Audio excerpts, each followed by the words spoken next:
Hello friends, welcome to the galaxy of geometrics. जैसा कि हमने प्रीवियस लेक्चर्स में डेटम का कॉन्सेप्ट स्टार्ट किया था और हमने देखा था कि डेटम एक ऐसा रेफरेंस लाइन है जिसके बेसिस पे हम किसी भी रेस्पेक्ट के बेसिस पे हम क्या करते हैं, कोई भी रीडिंग लेते हैं, एलिवेशन मेजर करते हैं, ठीक है, या फिर आप कोऑर्डिनेट मेजर कर सकते हो, जिसके लिए हमने ओरिजिन का एक एग्जांपल देखा था। तो उसी के टाइप्स ऑफ डेटम के बारे में आज हम देखने वाले हैं। दो टाइप्स ऑफ डेटम होते हैं, एक है हमारे पास हॉरिजॉन्टल डेटम, दूसरा वर्टिकल डेटम है, ठीक है। तो उसी में देख लेते हैं। जैसे अगर हम 3D पोजीशन निकालते हैं तो एक्स और वाई कोऑर्डिनेट तो जो है वो हमारे पास हॉरिजॉन्टल, ठीक है, पॉइंट्स देते हैं। वहीं हमारे पास जेड जो है वो एलिवेशन डेटा देता है, जो कि वर्टिकल डेटम के रेस्पेक्ट में निकाला जाता है, ठीक है। The classification of geodetic datums offer a degree of user control as it relates to which datum suits the application और लोकेशन बेस्ट। तो किस डेटम से हम उस लोकेशन को या उसकी मेजरमेंट करें ऑब्जर्वेशन की, जिससे कि उस एरिया को बेस्ट रिप्रेजेंट करे वो डेटम, ठीक है। उसके बेसिस पे हमने डिफरेंट टाइप्स ऑफ डेटम भी देखे थे। So this form of user control surrounds the act of selecting a location specific datum। जैसे कि जियोसेंट्रिक डेटम होता है और लोकल जियोडेटिक डेटम होता है, उसके बारे में समझा था हमने कि एक होल अर्थ को जो कवर करता है वो जियोसेंट्रिक डेटम बताता है, जो कि सेंटर ऑफ मास के साथ उसका सेंटर कोइंसाइड करता है। वहीं एक पार्ट ऑफ या फिर रीजन ऑफ अर्थ के लिए जो बेस्ट फिटेड डेटम है हमारे पास, उसको हम लोकल जियोडेटिक डेटम कहते हैं। तो उसके रेस्पेक्ट में हम क्या अपनी मेजरमेंट करते हैं। So there are following two types of datum, horizontal datum and vertical datum. सबसे पहले हम हॉरिजॉन्टल डेटम की बात कर लेते हैं कि horizontal datums empower the users with a geographic coordinate system for determining accurate point position. तो जो एक्स और वाई लोकेशन है जिसके रेस्पेक्ट में हम क्या, जैसे मान लीजिए ओरिजिन 0 0 है, तो एक्स और वाई की जो हम इंफॉर्मेशन निकालते हैं, ठीक है, मान लीजिए 1 और 2 है, तो ये जो रेफरेंस कोऑर्डिनेट पॉइंट है हमारे पास with respect to the origin 0 0, वो हमारे पास हॉरिजॉन्टल मेजरमेंट है। तो जो हॉरिजॉन्टल की एक्यूरेट पॉइंट पोजीशन एक्स और वाई का वैल्यू देता है, ठीक है, जो geographic coordinate system find out करता है, वो हॉरिजॉन्टल डेटम के रेस्पेक्ट में होता है। It can take on both geocentric and local geodetic forms. तो ये दोनों डेटम्स के ऊपर हम फाइंड आउट कर सकते हैं। Standard horizontal datums cover large geographic areas. They are used throughout the world for simplicity and local datum reference, जैसे कि NAD27, ED50, मॉडिफाइड एवरेस्ट, ये सभी के लोकल डेटम रेफरेंस हैं। और वहीं हमारे पास क्या है, जो पूरे वर्ल्ड को रिप्रेजेंट करता है, वो जियोसेंट्रिक डेटम है, ठीक है, उसके रेस्पेक्ट में भी हम मेजरमेंट कर सकते हैं। जैसे कि हम वर्ल्ड जियोडेटिक सिस्टम WGS 84 की बात करते हैं, जो कि हमने देखा था कि सबसे ग्लोबली जो डेटम है, जो ग्लोबली रेफरेंस करता है with respect to the earth shape, वो हमारे पास WGS यूनिवर्सल डेटम है हमारे पास, ठीक है। तो WGS 84 is considered a global datum, ये चीज़ आपको याद रखनी है, that defines a fixed global reference frame for the earth. WGS 84 is based upon the ellipsoidal parameters of the geodetic reference system of 1980। WGS 84 is used for GPS satellite. तो जो भी GPS satellites का elevation data होता है, जो वो हमारे पास WGS 84 datum के रेस्पेक्ट में देता है and is defined by a gravity model of the अर्थ। तो ये हॉरिजॉन्टल डेटम की बात हो गई। वहीं अगर हम वर्टिकल डेटम की बात करते हैं कि as a horizontal control datum requires a reference grid on which all coordinates abide. A vertical datum demands a contiguous, consistent reference from which topographical elevation and bathymetric depth are measurement। तो जैसे हमने earth surface की बात की थी, इस पर different models थे हमारे पास। जैसे हमारे पास हम जियोइड की ही बात कर लेते हैं, तो जियोइड का शेप डिफरेंट होगा, जैसे कि अर्थ का शेप होता है, उसी रेस्पेक्ट में हम जियोइड का सरफेस निकालते हैं, जो कि इक्विपोटेंशियल सरफेस से बनता है हमारे पास। तो इस रेस्पेक्ट में हम डेप्थ ऑफ वाटर, जैसे कि ओशियन की डेप्थ, तो बाथीमेट्रिक जो डेप्थ होती है उसको भी हम मेजर कर सकते हैं। और जो माउंटेन्स की हाइट होती है, उस पर किसी पॉइंट का एलिवेशन डेटा चाहिए, तो उसको भी हम इस रेफरेंस डेटम के बेसिस पर मेजरमेंट करते हैं। तो कंटिन्यूअस होता है हमारे पास और कंसिस्टेंट होता है रेफरेंस, ठीक है, जिसके रेस्पेक्ट में हम टोपोग्राफिक एलिवेशन डेटा और बाथीमेट्रिक डेप्थ हम मेजर करते हैं, तो वो वर्टिकल डेटम के रेफरेंस में करते हैं। वहीं अगर हम ग्रिड पैटर्न की बात करते हैं, तो वो हॉरिजॉन्टल कंट्रोल डेटम होता है हमारे पास, ठीक है। एक्स और वाई की अगर हम बात करते हैं और जेड हम निकालते हैं वर्टिकल डेटम के रेस्पेक्ट में। So the vertical datum is used to define the positional height as it relates to a determined reference. In many day-to-day uses, elevations are referred to as a height above or below sea level. तो sea level से ऊपर और sea level से नीचे जो height है वो elevations है, ठीक है। Height measurements referenced to ellipsoid are less accurate than when referenced to the sea level. तो अगर हम सी लेवल से मेजरमेंट करते हैं, अगर आप देखोगे MSL मीन सी लेवल उस पॉइंट का क्या है, बेसिकली सी लेवल की हाइट का कितना अबव हाइट है वो पॉइंट, वो हम मेजर करते हैं क्योंकि वो ज़्यादा एक्यूरेट होता है। Additionally since tides are constantly changing rising and falling, अब हम सी लेवल कैसे निकालेंगे, क्योंकि टाइड्स तो हमारे पास कॉन्स्टेंटली राइज भी करती हैं फॉल भी करती हैं, तो बेसिकली चेंज होती रहती हैं। सो जो सी लेवल का टर्म है उसके रेस्पेक्ट में हम क्या निकालते हैं, मीन सी लेवल, और उसमें क्या करते हैं, एवरेज ऑफ टाइड लेवल्स निकालते हैं। In terms of datum this average sea level as the mean sea level. तो ये जो एवरेज है हमारे पास टाइड्स का, क्योंकि मान लीजिए कोई भी ओशियन की टाइड्स का मेजरमेंट कर रहे हैं, ठीक है, mean sea level find out कर रहे हैं, तो लो टाइड हो गई मान लीजिए इस लेवल पे और हाई टाइड आती है हमारे पास इस लेवल पे, तो इन सभी टाइड्स का 19 ईयर्स तक का जो एवरेज लेते हैं हम, वो मीन सी लेवल हमारे पास प्रोड्यूस करता है। और इसके रेस्पेक्ट में हम किसी भी पॉइंट की जो कंट्रोल स्टेशन है उसकी हाइट हम मेजर करते हैं। तो इस मीन सी लेवल से जो ये हाइट है हमारे पास वो मेजर की जाती है हमारे पास, ठीक है। तो जिसको हम ऑर्थोमेट्रिक हाइट कहते हैं। Orthometric height means height above the mean sea level, ये चीज़ आपको याद रखनी है। अभी हम रिलेशनशिप भी देखेंगे, इलिप्सॉइडल हाइट, जियोइड और हमारे पास ऑर्थोमेट्रिक हाइट में जो भी रहेगा अभी फिगर के साथ समझेंगे। तो बेसिकली आपको सबसे पहले मीन सी लेवल समझना है कि हाई टाइड और लो टाइड का जो एवरेज होता है हमारे पास, उसके रेस्पेक्ट में हम किसी भी एलिवेशन या डेप्थ के पॉइंट को मेजर करते हैं जो कि ज़्यादा एक्यूरेट होता है, ठीक है, उसको हम मीन सी लेवल कहते हैं। वहीं the height measurement is the distance from the control station to the geoid, जो कि मीन सी लेवल है, क्योंकि इक्विपोटेंशियल सरफेस हमारे पास क्या है, मीन सी लेवल के रेस्पेक्ट में ही मेजर किया जाता है, ठीक है। तो उसके शेप को हम क्या कहते हैं, जियोइड कहते हैं। So the height measurement is the distance from the control station to the geoid, this is generally called as the mean sea level elevation और known formally as the orthometric height. तो वो चीज़ हमने देख ली कि जो height हम किसी भी पॉइंट के एलिवेशन को मेजर कर रहे हैं with respect to the mean sea level, ठीक है, MSL, उसको हम ऑर्थोमेट्रिक हाइट कहते हैं।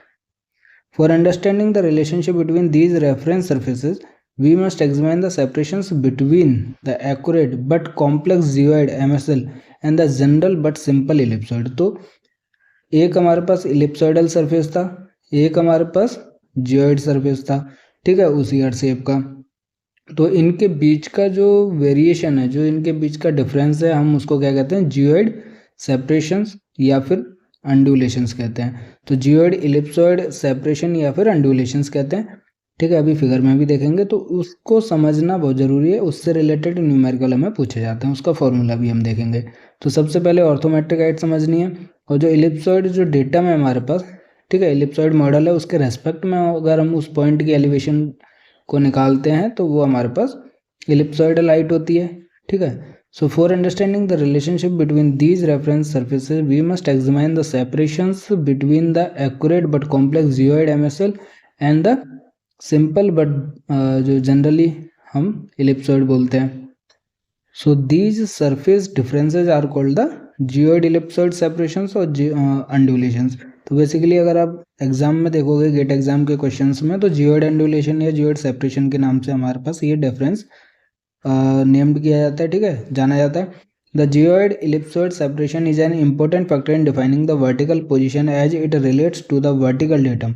GPS and certain datums reference the ellipsoid while other vertical datums reference the geoid। तो GPS जो मेजर करता है वो रेफरेंस किसको लेता है, इलिप्सॉइड को लेता है। तो उसके रेस्पेक्ट में जो भी एलिवेशन डेटा फाइंड आउट हो रहा है वो हमारे पास GPS का एलिवेशन डेटा क्या है, इलिप्सॉइड के डेटम के रेस्पेक्ट में। और जो वर्टिकल डेटम्स हैं हमारे पास, जैसे कि जियोइड हो गया, उसके रेफरेंस में हमारे पास मेजरमेंट की जाती है। Hence, we have to understand their relationship to link datums and determine precise vertical positioning and the relationship between the geoidal, ellipsoidal and topographical surfaces. तो इस फिगर में आप क्लियरली देख सकते हो कि जियोइड सरफेस जो है, अब इलिप्सॉइड तो हमारे पास एक तरीके से इलिप्सॉइड बना हुआ होगा है, अब वहीं हमारे पास जियोइड एंडुलेशन की बात करते हैं तो ये इक्विपोटेंशियल सरफेस है जो MSL से बनता है। तो ये अर्थ के इस तरीके से शेप के हाई टाइड और लो टाइड का जो एवरेज आता है मीन सी लेवल के बेसिस पे या इक्विपोटेंशियल सरफेसेस के पॉइंट्स को जोड़कर जो बनता है वो जियोइड शेप बनता है। तो यहाँ पे हम देख सकते हैं कि जियोइड और इलिप्सोइडल सरफेस है उनके बीच में डिफरेंस है जिसको हम जियोइड सेपरेशन या फिर जियोइड अंडुलेशन कहते हैं। ठीक है, उसकी वैल्यू हो गई n। और वहीं हम बात करते हैं जियोइड सरफेस से जो मेजरमेंट है वो क्या होता है हमारे पास। ठीक है, ये रेड कलर का जियोइड सरफेस है, उसके रेस्पेक्ट में हम इस पॉइंट के एलिवेशन को फाइंड आउट कर रहे हैं तो वो क्या देगा हमारे पास, कैपिटल H मतलब ऑर्थोमेट्रिक हाइट प्रोड्यूस करता है। वहीं हमारे पास GPS से हमें इस पॉइंट की अगर एलिवेशन वैल्यू मिली है तो वो हमें किससे मिली है, जो हमारे पास इलिप्सोइडल सरफेस है, ठीक है, उससे हमें स्मॉल h मिली। तो ये जो है इलिप्सोइडल हाइट हो गई हमारे पास या फिर जियोडेटिक हाइट हो गई। वहीं कैपिटल H हमारे पास ऑर्थोमेट्रिक हाइट हो गई जो कि जियोइड के सरफेस से फाइंड आउट होती है। तो आप इसका जो ऑर्थोमेट्रिक हाइट है यहाँ से देख सकते हो, इस capital H equal to small h minus का n है हमारे पास, क्योंकि स्मॉल h जो है वो ज़्यादा है क्योंकि इलिप्सॉइड जो है वो बिलो द जियोइड सरफेस है। और n हमारे पास क्या है, इन दोनों के बीच का सेपरेशन है तो जियोइड सेपरेशन कहलाता है। तो h is equal to h minus h है, h माइनस n है सॉरी, ठीक है, जिसके टर्मिनोलॉजी को आपको समझना है। कैपिटल H ऑर्थोमेट्रिक हाइट है जो जियोइड के सरफेस से मेजरमेंट है, स्मॉल h हमारे पास इलिप्सॉइड के सरफेस से मेजरमेंट है, और n जो है वो हमारे पास इन दोनों के सेपरेशन को या एंडुलेशन को कहते हैं, जिसको हम जियोइड सेपरेशन या जियोइड एंडुलेशन कहते हैं।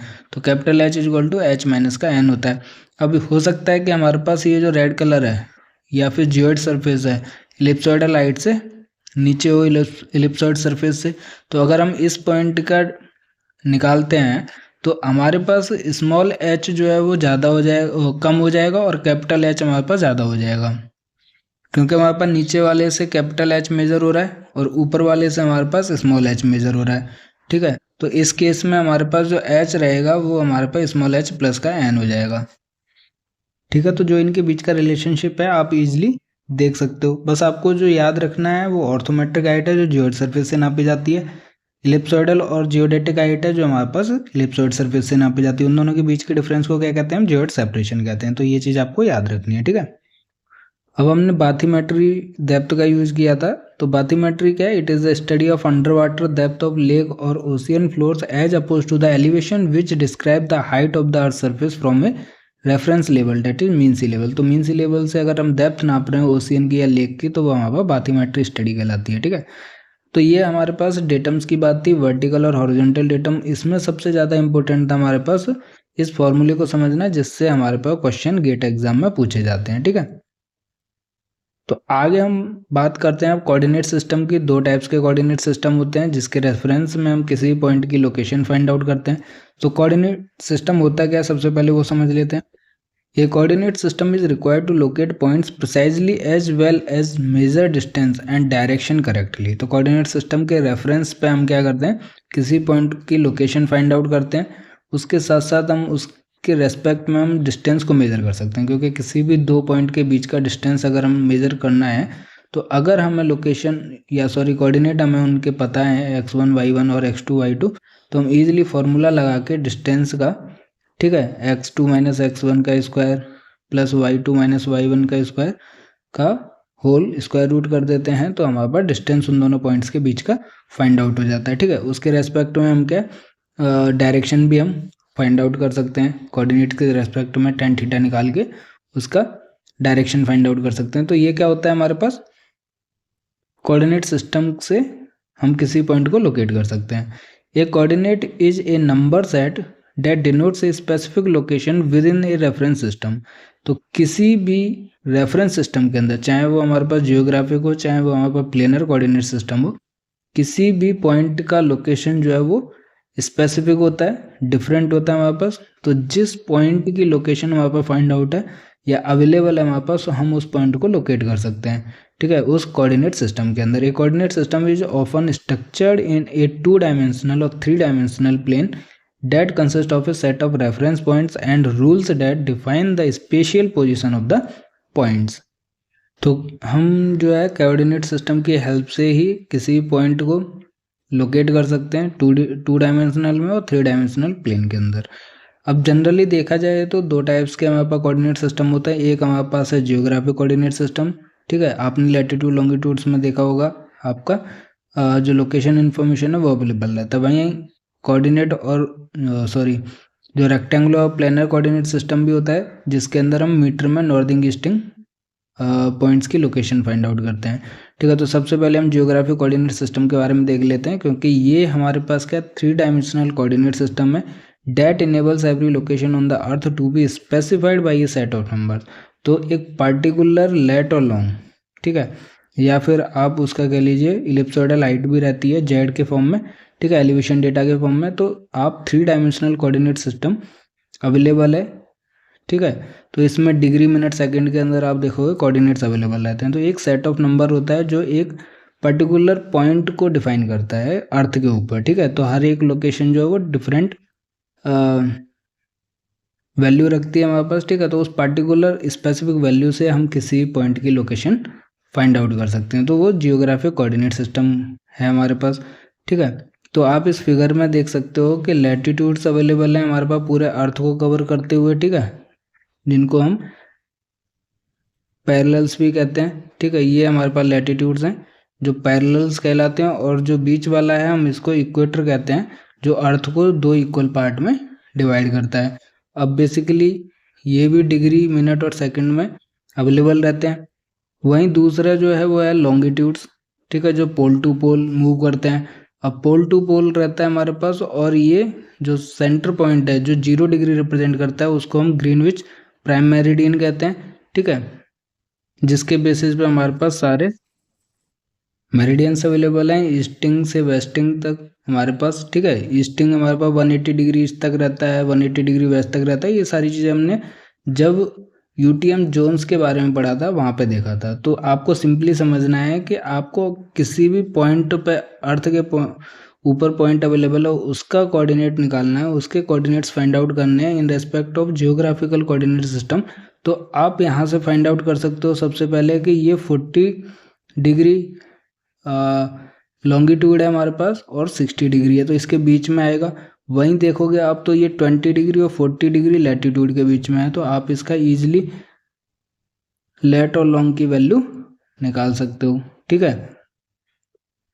और एलिवेशन डेटा तो आपको इलिप्सोइडल हाइट से निकालनी पड़ेगी, जो जीपीएस की हेल्प से निकाल सकते हो, ठीक है। तो अगर देखा जाए कि locations on the earth surface are defined by 3 numbers, latitude जिसको हम पैरेलल भी कहते हैं, लॉन्गिट्यूड जिसको मेरिडियन भी कहते हैं, और ellipsoidal height. It is the primary system and is used for all basic mapping such as navigation and fundamental serving. तो नेविगेशन फंडामेंटल सर्विंग जो है वो हमारे पास जियोग्राफिक कोऑर्डिनेट सिस्टम के रेस्पेक्ट में फाइंड आउट की जाती है, या फिर मैपिंग के लिए हमारे पास यूजफुल होता है। So this system is useful for locating positions on the curved surface of the अर्थ, क्योंकि अर्थ एक स्फेरिकल शेप का है, सर्विंग पर्पज के लिए हम मानते हैं, ठीक है, मतलब कि 3D पोजीशन है उसकी। तो ईजिली हम कर्व्ड पोजीशन पे किसी भी पॉइंट को लेट और लॉन्गिट्यूड की हेल्प से लोकेट कर सकते हैं, ठीक है। आप अर्थ की लैटिट्यूड और लॉन्गिट्यूड्स ऑलरेडी देख चुके हैं, इस फिगर में भी देख सकते हैं।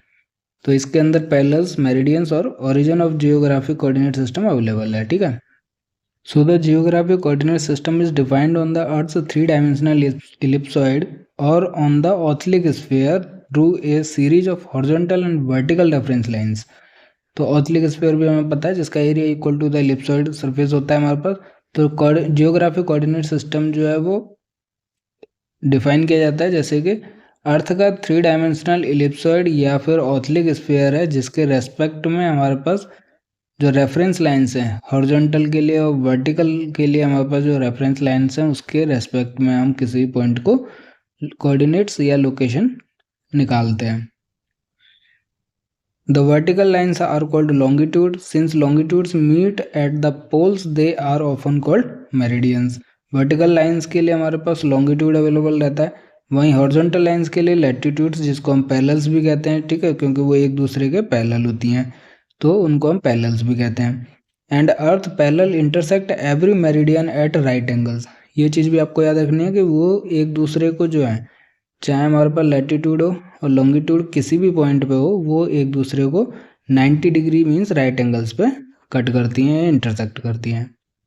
The central parallel located exactly between the poles, उसको हम इक्वेटर कहते हैं। अर्थ को दो इक्वल पार्ट में डिवाइड करता है।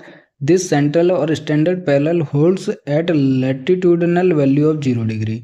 तो जो 0 डिग्री है, इस फिगर में आप देख सकते हो कि ये जो हमारे पास इक्वेटर है उसका 0 डिग्री है, उसके बाद 20 डिग्री, 40 डिग्री, 60 डिग्री, 80 डिग्री, ऐसे करके हमारे पास। वहीं अगर हम ग्रीनविच मेरिडियन, जो कि प्राइम मेरिडियन कहलाता है, उसकी वैल्यू हमारे पास क्या है, 0 डिग्री होती है लॉन्गिट्यूड की, ठीक है। तो यही चीज़ है हमारे पास कि दिस सेंट्रल और standard parallel holds latitudinal value of 0 degree. The remaining parallels are assigned angular values relative to their direction and distance from the equator. तो आप इसको क्या 3D सरफेस समझिए, ठीक है, अर्थ सरफेस को, और उसको बीच में एक सेंटर है हमारे पास 0 डिग्री लैटिट्यूड है हमारे पास, ठीक है, और 0 डिग्री हमारे पास लॉन्गिट्यूड है। अब इसके ऊपर किसी भी अर्थ सरफेस के ऊपर एक पॉइंट है जिसके कोऑर्डिनेट्स फाइंड आउट करने हैं। तो आप सिंपली ये जो पैरेलल है या फिर लैटिट्यूड है और ये वाला जो मेरिडियन है, इस पॉइंट को कट कर रहा है, उसका आप लैटिट्यूड फाइंड आउट कर लीजिए और लॉन्गिट्यूड फाइंड आउट कर लीजिए, तो आप इजीली उस पॉइंट को लोकेट कर सकते हो, ठीक है। तो लैटिट्यूड और लॉन्गिट्यूड के रेस्पेक्ट में आप किसी भी जियोग्राफिक कोऑर्डिनेट सिस्टम का यूज करके उस पॉइंट की वैल्यू फाइंड आउट कर सकते हो। The remaining parallels are assigned angular values relative to their direction and distance from the equator. The lines of latitude progressing toward the north pole are assigned parallels ranging from the 0 to 90 degree. तो equator से ऊपर भी आप देखोगे तो north pole की side क्या है, 90 डिग्री तक जाएगा। वहीं आप साउथ साइड देखोगे वो भी हमारे पास 90 डिग्री तक जाता है, ठीक है। रेंजिंग कितना है, 0 डिग्री से 90 degree north. Likewise, the lines of latitude progressing from the equator toward the south pole are assigned parallels ranging from the 0 degree to 90 degree south, ठीक है। तो पहले थ्योरी पार्ट देख लेते हैं, फिर इस एग्जाम्पल के ऊपर आएंगे कि कैसे इस पॉइंट का लैटिट्यूड और लॉन्गिट्यूड फाइंड आउट किया गया है। अगर हम उसी पहले वाले फिगर की बात करते हैं, तो जो ग्रीनविच मेरिडियन है उसको हम प्राइम मेरिडियन कहते हैं, holds longitudinal value of 0 degree, जैसे मैंने आपको बताया। The lines of longitudes progressing eastward from the prime meridian are assigned longitudes from 0 to 180 degree east, और पॉजिटिव वैल्यू बोलते हैं हम ईस्टिंग के लिए, अदरवाइज हम उसको 0 to +180 डिग्री भी लिख सकते हैं, ईस्टिंग साइड है तो। वहीं वेस्ट साइड होता है, तो the lines of longitude progressing westward are assigned longitude from 0 degree to 180 degree west, या फिर नेगेटिव वैल्यू में भी रिप्रेजेंट करते हैं 0 डिग्री to -180 डिग्री, ठीक है। तो आप समझ जाइए कि यहाँ पे अगर जो ईस्ट है मतलब वो पॉजिटिव वैल्यू है, तो हमें क्या है, ये एक 3D सरफेस है अर्थ का, और सेंटर ओरिजिन है हमारे पास लैटिट्यूड लॉन्गिट्यूड है, ठीक है।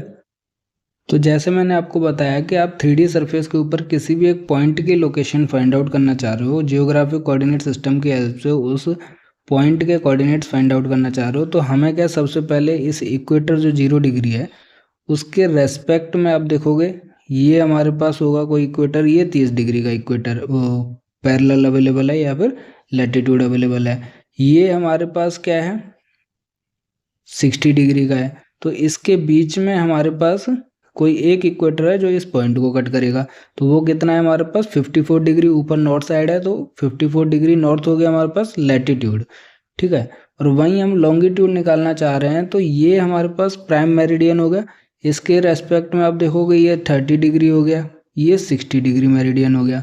तो 60 डिग्री पे ये कट कर रहा है हमारे पास, ठीक है। तो ये 60 डिग्री पे कट किया मेरिडियन को, तो 60 डिग्री ईस्टवर्ड है हमारे पास, तो ईस्ट हो गया हमारे पास, ठीक है। तो वहीं अगर आप देखोगे इस पॉइंट की लोकेशन अगर आपको फाइंड आउट करनी है तो सिंपल है, इसका तो सिंपल हो जाएगा। मैं इस पॉइंट का एग्जांपल लेता हूँ कि इस पॉइंट का अगर आप कोऑर्डिनेट निकालना चाह रहे हो जियोग्राफिक कोऑर्डिनेट सिस्टम में, तो सबसे पहले लैटिट्यूड तो जो कि 30 डिग्री का है, और दूसरा हमारे पास है मेरिडियन, जो कि आप देख सकते हो वो भी 30 डिग्री का है। तो इस पॉइंट का जो कोऑर्डिनेट हो जाएगा वो कितना हो जाएगा, 30 डिग्री नॉर्थ और 30 डिग्री वेस्ट हो जाएगा हमारे पास, ठीक है, क्योंकि 0 यहाँ पर है और वेस्ट साइड है हमारे पास, इस साइड, ठीक है, लेफ्ट साइड।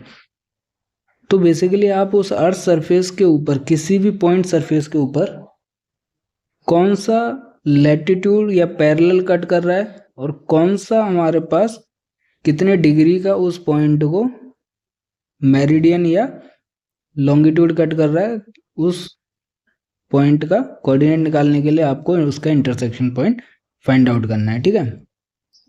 तो इस तरीके से हमारे पास जियोग्राफी के कोऑर्डिनेट सिस्टम का कैलकुलेशन होता है, मेजरमेंट होता है। वहीं दूसरा जो है वो हमारे पास प्लेनर कोऑर्डिनेट सिस्टम होता है, जिसको हम कार्टेशियन कोऑर्डिनेट्स भी कहते हैं। तो इसको भी देख लेते हैं कि planar coordinate system is use to locate positions on a flat map representing earth curved surface. तो अगर हमारे पास 2D सरफेस या प्लेन शीट ऑफ पेपर के ऊपर 3D सरफेस को कन्वर्ट किया गया है, तो फ्लैट मैप अवेलेबल है हमारे पास अर्थ कर्व्ड सरफेस का, और उसके ऊपर अगर हमें किसी पॉइंट का कोऑर्डिनेट निकालना है तो हम प्लेनर कोऑर्डिनेट सिस्टम यूज करते हैं, जिसको हम कार्टेशियन कोऑर्डिनेट्स भी कहते हैं। So Cartesian coordinate system is the most popular used reference system in mathematics, science and GIS. GIS के अंदर भी जनरली जो मीटर के अंदर उसका कोऑर्डिनेट्स होता है वो यूज किया जाता है, ठीक है। तो ज़्यादा फेमस है कार्टेशियन कोऑर्डिनेट सिस्टम, ठीक है। The Cartesian system is a reference structure in which point positions are measured along intersection या intersecting planes in 2 and 3 dimensions। तो जो intersecting planes होते हैं वहाँ पर 2 डायमेंशन और 3 डायमेंशन में, उसके रेस्पेक्ट में हम उस पॉइंट की पोजीशन फाइंड आउट करते हैं कार्टेशियन कोऑर्डिनेट सिस्टम में। The intersection point for all planes is called origin. तो इसमें हमने जैसे एक्स वाई के ओरिजिन के रेस्पेक्ट में जितनी वैल्यूज निकाली थी एक्स और वाई की, उसका एक एग्जांपल है हमारे पास, ठीक है। तो एक्स क्या है, वाई क्या है, बेसिकली इंटरसेक्टिंग प्लेन जो ओरिजिन है हमारे पास, उसके रेफरेंस में हम किसी पॉइंट के कोऑर्डिनेट्स को फाइंड आउट करते हैं इस कार्टेशियन कोऑर्डिनेट सिस्टम में। All measurement distance increment are consistent on every intersecting plane and throughout the system. These planes are detailed along the x, y and z axis। तो 3 dimensional के case में x, y और z axis है। x और y हमारे पास 2D coordinate system है। The Cartesian 2 dimensional coordinate system involve 2 axis, जैसे मैंने अभी बताया कि हॉरिजॉन्टल x एक्सिस और वर्टिकल y एक्सिस होता है हमारे पास 2 डायमेंशनल कोऑर्डिनेट सिस्टम में। और वहीं 3 डायमेंशनल की बात करते हैं तो हमारे पास 3 कोऑर्डिनेट्स या 3 प्लेन्स होते हैं वहाँ पर, इंटरसेक्टिंग प्लेन्स, ठीक है। इसमें 0 0 0 ओरिजिन हो गया। These axes are subdivided into units of the specified distance from the origin। हम 2 डायमेंशनल कोऑर्डिनेट सिस्टम की बात कर रहे हैं जिसमें x एक्सिस हॉरिजॉन्टल है, y एक्सिस हमारे पास वर्टिकल एक्सिस है, ठीक है। x और y का जो इंटरसेक्टिंग पॉइंट है ओरिजिन, ठीक है, जो कि 0 0 है, उसके रेफरेंस में हम वो मेजर करते हैं या कोऑर्डिनेट फाइंड आउट करते हैं। So this planar 2 dimensional model is divided into 4 quadrants for the by the perpendicular intersecting axis। These are labeled as quadrant 1 to 4, starting in the upper right hand quadrant and progressing counterclockwise। तो इस coordinate system में आप देखोगे तो हमारे पास क्या है, पॉजिटिव एक्स हो गया, नेगेटिव एक्स हो गया, नेगेटिव वाई हो गया, पॉजिटिव वाई हो गया। अब इसमें 4 कोऑर्डिनेट्स बन गए, 4 क्वाड्रेंट होते हैं हमारे पास। सबसे पहले आप देखोगे तो राइट हैंड साइड ये फर्स्ट हो गया और काउंटर क्लॉकवाइज आपको मूव करना है, सेकंड हो गया, थर्ड हो गया, फोर्थ हो गया हमारे पास, ठीक है। ये कोऑर्डिनेट्स या क्वाड्रेंट्स होते हैं हमारे पास 4, ठीक है। और इस क्वाड्रेंट्स में आप देख सकते हो कि एक्स पॉजिटिव है, वाई पॉजिटिव है। फर्स्ट क्वाड्रेंट में हमारे पास दोनों पॉजिटिव होते हैं, एक्स पॉजिटिव और वाई पॉजिटिव, ठीक है, X axis positive, Y axis positive. वहीं सेकंड क्वाड्रेंट्स में आप देखोगे तो एक्स एक्सिस हमारे पास नेगेटिव है, ठीक है, और वाई एक्सिस पॉजिटिव है वहाँ पर। मतलब इस क्वाड्रेंट में अगर कोई पॉइंट देखोगे तो एक्स की वैल्यू नेगेटिव होगी, वाई की वैल्यू यहाँ पर पॉजिटिव होगी। तो X axis is negative, Y axis is positive. Third quadrant में आप देखोगे तो दोनों नेगेटिव होंगे हमारे पास, ठीक है। यहाँ पर कोई पॉइंट देखोगे तो इस रेफरेंस से मेजर करोगे तो ये भी नेगेटिव है और ये भी नेगेटिव है, तो दोनों नेगेटिव वैल्यू होती हैं। फोर्थ क्वाड्रेंट में हमारे पास क्या होता है कि एक पॉजिटिव है, एक नेगेटिव है। पॉजिटिव जो है एक्स है हमारे पास और नेगेटिव हमारे पास वाई है, क्योंकि इस पॉइंट को आप मेजर करोगे तो पॉजिटिव एक्स से मेजर करोगे और नेगेटिव वाई वैल्यू होगी हमारे पास। तो X is positive and Y is negative. तो 4 क्वाड्रेंट में डिवाइडेड है ये जो कोऑर्डिनेट सिस्टम है, ठीक है। तो राइट हैंड जो क्वाड्रेंट है अपर साइड का वो फर्स्ट क्वाड्रेंट है, उसके बाद आप काउंटर क्लॉकवाइज 1 to 4 नेमिंग करते हो। तो इन फिगर्स में आप देख सकते हो क्वाड्रेंट और उसकी वैल्यू को। Cartesian coordinate system is used on maps to take advantage of the simplified calculations, क्योंकि कैलकुलेशन ईजी हो जाती है। अब वो कैलकुलेशन का फॉर्मूला जैसे मैंने अभी डिस्टेंस कैलकुलेशन का फॉर्मूला बताया था, वैसे ही आप डायरेक्शन भी फाइंड आउट कर सकते हो। अभी हम उसी फॉर्मूले को देखने वाले हैं कि कैलकुलेशन पर्पज़ के लिए हम कार्टेशियन कोऑर्डिनेट सिस्टम का यूज करते हैं, क्योंकि सिंप्लीफिकेशन होता है हमारे पास कैलकुलेशन।